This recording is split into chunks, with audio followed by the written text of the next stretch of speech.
Hey guys, welcome to another video by just another RC guy, and today I'm going to be doing my in-depth review of the Traxxas Trx4m.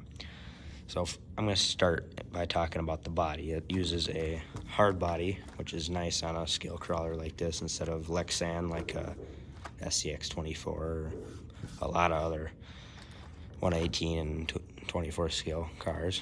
And it doesn't have clips for the body that you usually push in through the body. Instead, it uses these kind of just little pop into clip style right here, and they just pop into the front and rear bumper. So I can show you that quick.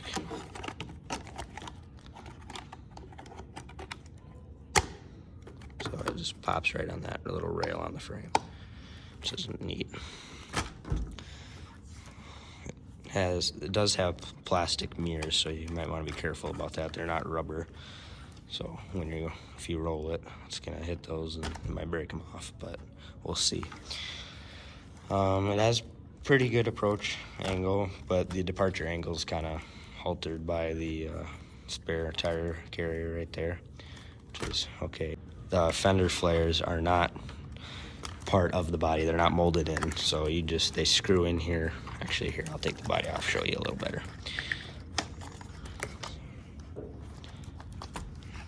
So I do have the Pro Scale light kit in mine.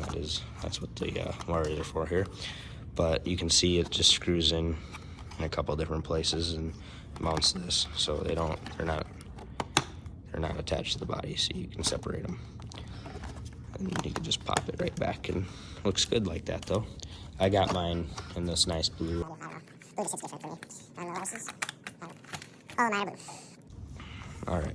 Next, I'm going to talk about tires here. So it comes with these, I believe they are 54 millimeter licensed BF Goodrich all-terrains, or mud terrain, sorry. They do pretty good. They did well in snow. I've done a couple tests in that, and they clear out well and get good traction. And here's a quick running video of it in the snow.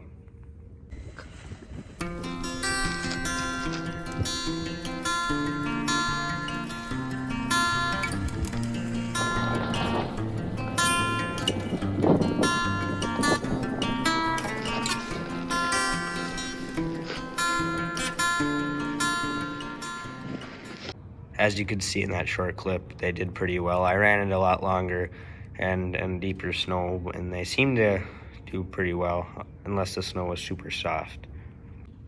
I do not believe they have foams in them. They do not come glued from factory, which is, I guess, fine, makes it easy to switch, but you may want to glue it if you have problems with them. So let's talk about suspension here.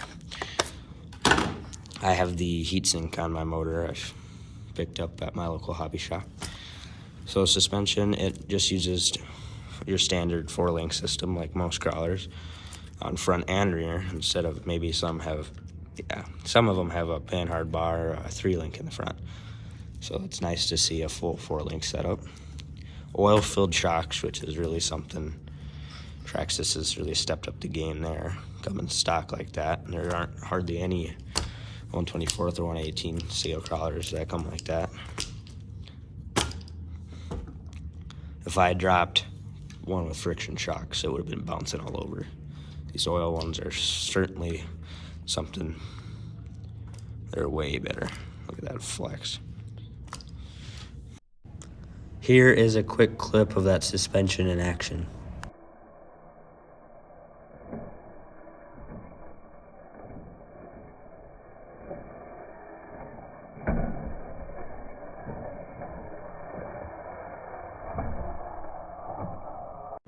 That soaked them right up.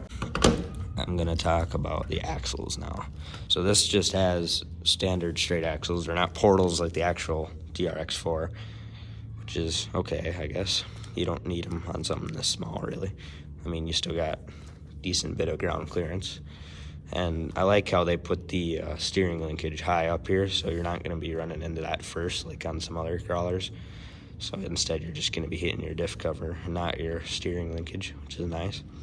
Then they do mount the servo straight to the axle, as you can see right there. But the one thing that's kind of different, it's mounted straight up and down, not horizontally like normal. It sits inside the frame, and just about when the shocks are maxed out. It's pretty close to touching, but I think you can get away with it, so they wouldn't design it like that if it didn't work. And let's talk about battery here.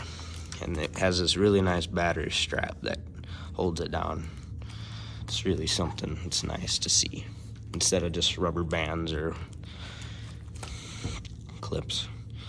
So it just comes with a 2-cell LiPo, 750 milliamps. It's a proprietary connector, so you might need an adapter if you want to run different batteries from your other rigs, which I'm sure by now there's probably adapters already out there, which is nice. All right, I can turn it on quick to show you the slow crawl. I got the lights off at the moment, so it does still retain the lights in the bumper with the light kit. So this is stock gearing. See if I can get a good slow crawl here.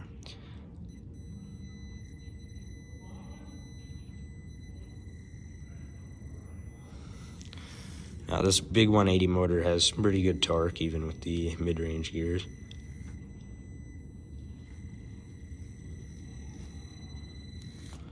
But yet you still get your wheel speed,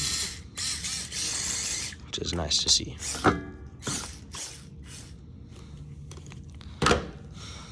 Next, I'm going to talk about parts availability.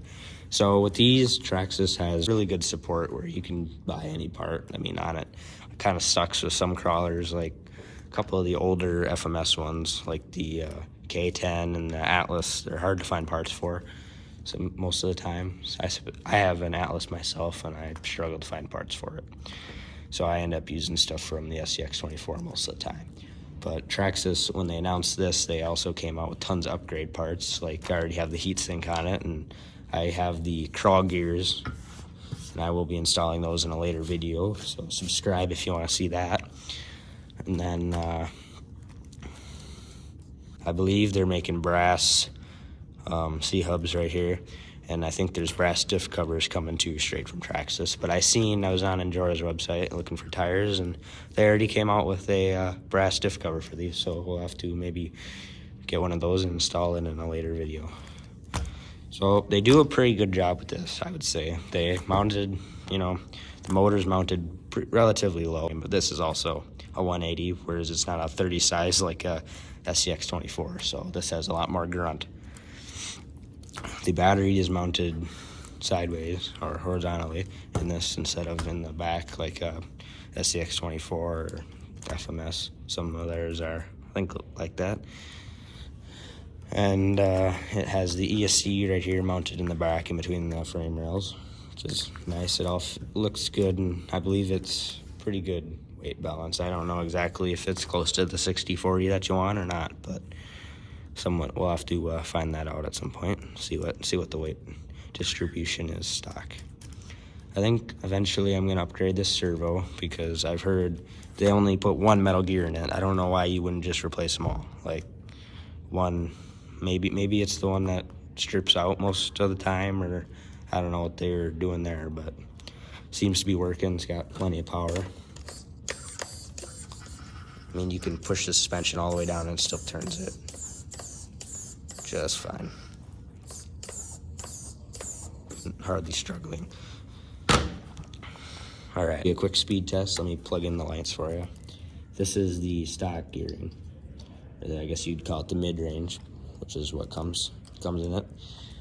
And I'll compare it to the crawl gearing in a later video.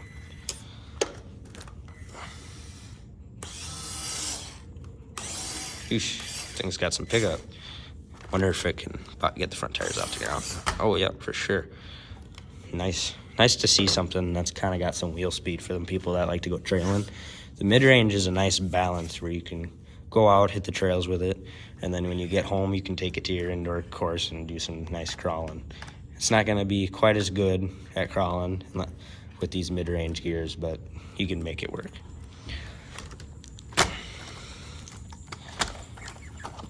So factory support, I believe they they have warranty. I think you have to fill out a card for it, but I believe it's 1 year that comes with this, and it's pretty good, but I can't imagine you'd ever need to use it for anything. And then let me take a look at these drive shafts. I've heard some things about them. So they got these O-rings right here that hold, I believe there's a pin under there, and I've seen people been talking about this O-ring must roll off the little indent where it sits here when they're going over obstacles or something, and then the pin falls out or something. I don't know. People have been talking about that, but haven't had a problem with it in a little bit that I've been running it, so I don't know. We'll have to see if that really becomes an issue or not. All right, final thoughts. I mean, it's a really good crawler for the money. I mean, $150 is a perfect price point for this. I mean, you can't buy anything really better, cheaper. You can go ahead and buy your FMS and whatnot, but let's be honest, this is in a different category of performance. I mean, the FMS rigs look really good, like the K10, but when it comes to crawling, they're not great at it because that's not what they were designed for. But the Ford Bronco that this is based off of is a good crawler, and that translates well over to the scale model here. Does a really good job out on my course outside, and I've had some fun running it around in the snow too recently. But the one thing I wish they would have done with this thing is maybe had it come with bearings. I get why they did bushings. It lowers the price. Can I show you? It keeps the price down, makes it more affordable, and I guess you don't have to worry about it if you run through snow or water or whatever, I'm sure. So bearings would have been nice to see, but I do believe they make a bearing kit for it. It's probably like $35 if that's what you want to do, but I have a feeling I'm never going to do that. I'm just going to leave these bushings in it. I mean, it works perfect with them. The bearings are going to have a little less friction, so. All right. My final thoughts on this is I think it's a great crawler for anybody who wants to get into it. I mean, it comes with everything you need and a full-size radio, which is nice to see. Although trying to record and drive is hard when you can't reach it, so I might get one of them little 3D printed thumb knob things for this, but other than that, I believe they come pretty well equipped, and I would say it's a good crawler for anybody who wants to get into it, and if you already have a bunch, this is a nice one to add to your collection. So yeah, thank you for everybody who stayed to the end of the video. Like and subscribe for more content on the TRX4M. Thank you for watching.